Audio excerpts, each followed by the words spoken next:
नमस्कार दोस्तों, आज हम बात करेंगे बिरसा मुंडा के बारे में। बिरसा मुंडा जो आज़ादी क्रांतिकारी के बहुत बड़े नायक थे और उनको लगभग सब देशवासी जानते हैं, खासकर वह जो किताबें पढ़ते हैं। बिरसा मुंडा को बिरसा भगवान भी कहा जाता है क्योंकि उनकी शख्सियत ऐसी थी कि उनके आसपास के और उनके जो चहेते थे उन्होंने उनको भगवान का दर्जा दे दिया। बिरसा का जन्म 1857 ईस्वी के बाद हुआ। 1857 ईस्वी जो है आप जानते हैं वह भारत की क्रांतिकारी की पहली ज्वलंत की क्रांति थी जिसने पूरे देश को हिला दिया था। उसके बाद समय बीतता है और 15 नवंबर 1875 को बिरसा मुंडे का जन्म होता है। बिरसा मुंडा बचपन से ही बहुत ही क्रांतिकारी विचार थे और उन्होंने छोटे होते हुए ही जब थोड़ी सी उनकी उम्र थोड़ी बड़ी हुई उन्होंने ईसाई धर्म को स्वीकार कर लिया था, परंतु कुछ समय बीतने के बाद उन्होंने ईसाई धर्म को त्याग दिया। जैसे जैसे वो बड़े होते गए उन्होंने देखा कि उनकी ज़मीनों पे और उनके जंगलों पे और उनके जल पे अंग्रेजी जो सत्ता है वह काबिज होती जा रही है और जो सदियों से जो उस जंगलों पे और उनके नदियों पे जिनका अधिकार था, जिससे वो आदिवासी लोग अपना जीवन निर्वाह कर रहे थे, उनको ऐसा करने से अंग्रेजी हुकूमत रोक रही है और उनका शोषण कर रही है और उन लोगों को मार काट रही है। बिरसा मुंडा ने यह सब देख के अपना हथियार उठाया और जो उनके लोग थे उनको यह प्रेरणा दी कि देखिए ये धरती, ये जंगल, ये जे भी है वो सब आपके अपने हैं, आप ही धरती के मालिक हैं और कोई नहीं है। और ये अंग्रेज जो आए हैं यह इसको लूट रहे हैं, इसके खिलाफ आप खड़े होइए। तो ऐसे करके बिरसा मुंडा ने छत्तीसगढ़ के कबीलों में और जंगली आदिवासियों में एक ऐसा उग्र और ऐसा विद्रोह पैदा किया जिससे सरकारी जो मिशनरी थी अंग्रेज़ों की वो एकदम हिल चुकी थी और वह किसी तरह से बिरसा मुंडा को ख़त्म करना चाहती थी। उन्होंने कई बारी षड्यंत्र रचा, कई बारी प्लान बनाया, एक दो बार उन्होंने गिरफ्तार भी किया और उनको ले जाकर जेल में डाल दिया। उसके बावजूद फिर उनको छोड़ना पड़ा क्योंकि बिरसा मुंडा ने कहा कि मैं दोबारा ऐसा नहीं करूँगा। परंतु जैसे समय बीता बिरसा मुंडा अपने आप को इस आज़ादी के रंग में रंगने से रोक ना पाए, क्योंकि हर व्यक्ति जो महान होता है वह देश की आज़ादी में विश्वास करता है। उन्होंने बढ़ चढ़ के भाग लिया और बड़ी बड़ी योजनाएं बनाई और अंग्रेज़ों के ऊपर कई बड़े हमले किए। उनका जो मेन जो हमला था उनमें यह था कि वह अंग्रेजी सरकार और जो मिशनरी है उन पर ज़्यादा टारगेट करते थे, क्योंकि ये जहाँ जहाँ अंग्रेज जाते हैं वहाँ वह अपनी मिशनरी ले जाते थे और धर्म का प्रचार करते थे।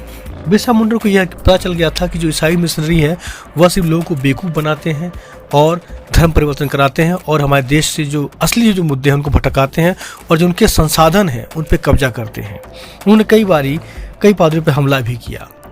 ऐसे ही खेल चलता रहा। अब जो सरकार को बहुत तंग होगी अंग्रेज सरकार, उसने चाल चला किस तरह से उनको पकड़ा जाए। तो उनके आसपास जो गांव के लोग थे उनको ही पैसा दिया गया, मात्र 500 रुपये दे दिया गया और उस 500 रुपये की वजह से उनके जो गुप्तचर थे उन्होंने उनको पता बताया और उसकी वजह से उनको पकड़ लिया गया। दोस्तों ये कहानी में बहुत शॉर्ट बात कर रहा हूँ क्योंकि बिरसा मुंडा की पूरी लाइफ जो कवर है वो मैं अभी नहीं कर रहा हूँ, बायोग्राफी नहीं कर रहा हूँ। इसके बाद मैं वीडियो बनाऊंगा उनकी बायोग्राफी कवर जरूर करूँगा। दोस्तों मैं इसमें बस उनको बताऊँ कितने महान व्यक्ति थे और बहुत ही कम शब्दों में बहुत जल्दी वीडियो बना रहा हूँ ताकि जल्दी खत्म हो जाए और आपको समझ भी आ जाए। दोस्तों मैं इस मुद्दे में मेन बात ये कहना चाहूँगा कि जो क्रांतिकारी इतना महान हो सकता है, इतना बड़ा हो सकता है और देश के लिए इतना बड़ा बलिदान दे सकता है, सोचिए उसके घर कैसा होगा। आप वीडियो में देख रहे हैं उनका घर कैसा है। सोचिए आज़ादी कब मिली है, कितने साल आज़ादी बीते हुए हो गए और उनको भगवान का दर्जा दिया गया है। जितने आदिवासी चाहे छत्तीसगढ़ के हो, चाहे मध्य प्रदेश के हो और चाहे आपके राजस्थान के हो, जितने भी आदिवासी गढ़ हैं उनको भगवान मानते हैं। सोचिए उस भगवान का घर कैसा है। देख रहे हैं उसका भगवान का घर आपकी वीडियो में साफ नज़र आ रहा है।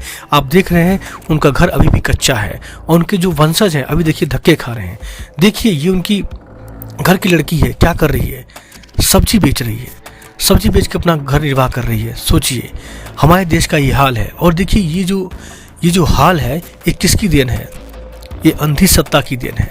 ये सत्ताधारी लोग चाहे कोई भी किसी पार्टी के हों वह आते हैं बिरसा मुंडे के नाम पर बड़ी बड़ी योजनाएं शुरू करते हैं, उनके माल्यार्पण करते हैं। जब उनका जन्मदिन आता है तो लोगों से बड़ी बड़ी कहते हैं बिरसा भगवान है, ये है वो है, हमें वोट दीजिए।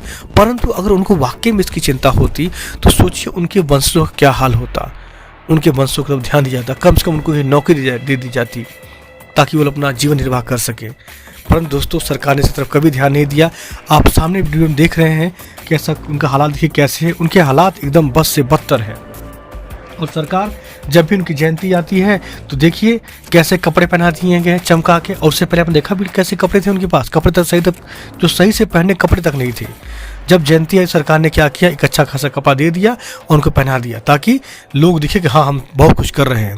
परंतु असली आप देख रहे हैं जिस व्यक्ति की सोचिए जहाँ पे उनका जन्म हुआ तक घर तक नहीं बनाया गया है, तो बताइए सोचिए क्या होगा वहाँ पे, उनके पूर्वज धक्के खा रहे। बताइए दोस्तों, इसी चीज़ को देख के बहुत से लोग हैं सरकार से क्या पूरे भारत सरकार से नफरत करते हैं, क्योंकि उनको लगता है कि भारत सरकार शहीदों को ध्यान नहीं देती है। भारत सरकार सिर्फ उन्हीं शहीदों को ध्यान देती है जिनसे उनका वोट बैंक बन सके, जैसे सावरकर हो गया और भी बड़े बड़े लोग हो गए, क्योंकि उनसे वोट बैंक का रणनीति बन सकती है, बाकी से नहीं बन सकती है, क्योंकि आदिवासी तो भाई किस धर्म के है ही नहीं, तो सरकार कुछ करती नहीं है।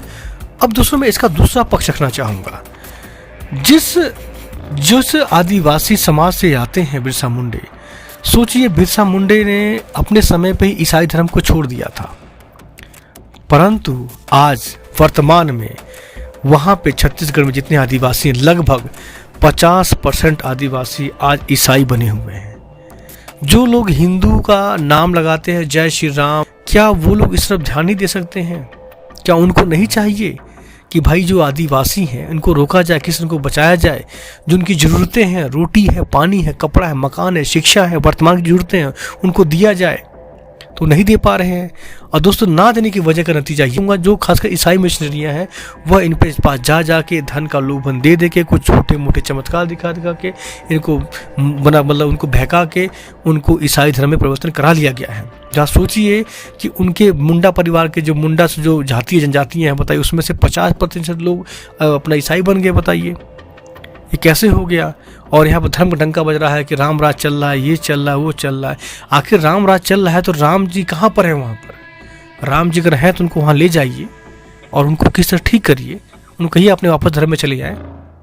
दोस्तों हकीकत बात यह है कि आदिवासियों के संसाधनों को सरकार ने हमेशा शोषण किया है, जिसकी वजह से आजकल बहुत से कुछ नक्सलवादी भी खड़े हो जाते हैं कई बार, जिसको वो मुद्दा बना लेते हैं।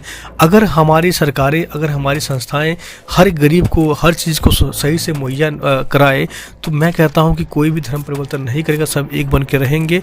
और सबसे बड़ी बात ये भी है कि आदिवासियों को कोई धर्म नहीं होता है। किसी अच्छे आदिवासी से पूछेंगे तो वो यही कहता है कि मैं सूर्य की पूजा करता हूँ क्योंकि मुझे धूप देता है, मैं पेड़ की पूजा करता हूँ क्योंकि मुझे फल देता है, और मैं जान की इसलिए करता हूँ क्योंकि मुझे नुकसान पहुँचा सकता है। कहने मतलब कि आदिवासी सिर्फ और सिर्फ प्राकृतिक की पूजा करते हैं और किसी देवी देवता की पूजा नहीं करते हैं। उसी जो देवी देवता उनके होते हैं वो प्राकृतिक वाले ही होते हैं और कोई नहीं होता है। परंतु देखिए हाल क्या हो गया है कि आज 50% लोग ईसाई की तरफ बढ़ रहे हैं। अगर सरकार और जो हिंदू वाहिनी के लोग हैं या हिंदू धर्म संगठन या हिंदू महासभा के लोग हैं या जो बड़े बड़े RSS के लोग हैं और उनका ध्यान जाए तो क्या इस पर रोक सकते हैं लोग? अरे रोकना रोक के दिखाइए, क्योंकि वो लोग ज़बरदस्ती ईसाई नहीं बने हैं, प्यार से ईसाई बने हैं। तो आप भी प्यार से उनको अपने और करोड़ से दिखाइए।